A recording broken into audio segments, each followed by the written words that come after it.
Now listen, every dating app out there attracts users who have poor social skills, poor manners, zero courtship ability, but there's no app quite like GRINDR, I find. GRINDR is a whole other level of low EQ among its users. So here's my list of the top 10 pet peeves, the top 10 most annoying things that you'll come across in talking to guys on an app like GRINDR. Let's get into it. Number 1, starting it off with a bang, has to be empty profiles, meaning no pictures whatsoever on the profile, and oftentimes no details in the profile either, like no age, no details about what they're seeking, what they're into, what they're about. Here's my thing. I totally understand that a lot of guys use these apps with discretion, right? Or they're on the DL. But my whole thing is, don't reach out to somebody when you have an empty profile. Like, do you really expect somebody to engage with you when you have no information? No information? You could be the hobgoblin, you could be Satan himself. I'm not responding to you. Number 2, taps. Taps on GRINDR are this feature where you can basically poke somebody's profile. It's a really passive way to show interest or to get somebody's attention without actually messaging them. I find taps extremely passive, so I never respond to taps.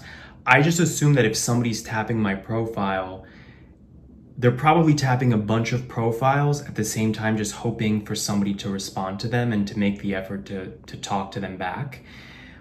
Or living in Miami, I tend to assume they might be on some kind of drug or they're drunk, so they're just hoping to get lucky and again, tapping whoever is on the app without making the lucid effort to send an outreach message.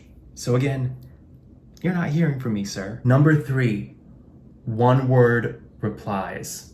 Sup, yo, into, looking. Maybe it's just me, but there's something about a grown man not able to articulate himself beyond using one word that just makes me put my chastity belt on. Next up is guys who will ask you for more photos or more details, more info when you know nothing about them and when you already have a full profile with a bunch of pictures. Like, sir, you have one picture on your profile that looks like it was taken in 1997. Like, why would I send you more photos of me when I barely know what you look like? Next up is guys who are thousands of miles away.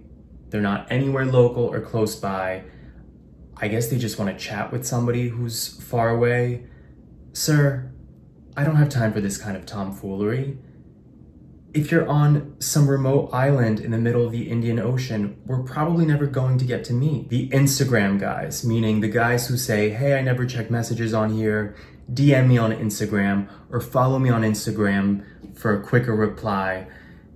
Like, sir, I know what you're doing. You're trying to get more followers on your Instagram, and I'm not looking to feed your influencer fantasies. I also love, and by love I mean hate, guys who will send mixed messages with what they're seeking. For example, their profile will say, only looking for dates, but then their profile picture is of their crotch or their nude chest. Okay, another pet peeve of mine, and this one is pretty specific to people who live in tourist cities like I do in Miami. So this might not be relatable to everybody watching this, but living in Miami, it's a revolving door for tourists, right? There's always people visiting, and I would say a good portion, maybe half of the guys that I see on GRINDR will be visiting temporarily. So oftentimes there are guys who are actually not in town yet, but they're planning ahead, like weeks ahead or months ahead. And they'll mention, oh yeah, I'm not in Miami right now, but I'll be in Miami next month. I used to fall for this, meaning if the guy seemed cool and there was some kind of chemistry or connection and we would talk and talk and talk, and then come to find out they never end up coming to Miami, or they do come to Miami, but they're super busy with family, or with whatever plans, and you end up not meeting them. And then you realize you just wasted all that time talking to somebody who's not even around. Next one up is guys who are looking for collabs, looking to record with, aka like OnlyFans type content. Sir, I am not on GRINDR to help you become an OnlyFans star. If I wanted to go down that path, I would just call up Corbin Fisher or Sean Cody, you know, the old school way. And finally, I have to mention this. Guys who look nothing like their photos when you meet them in person. Like literally just a different human. Or the guy in the photo is them 20 years ago or maybe 20 pounds ago.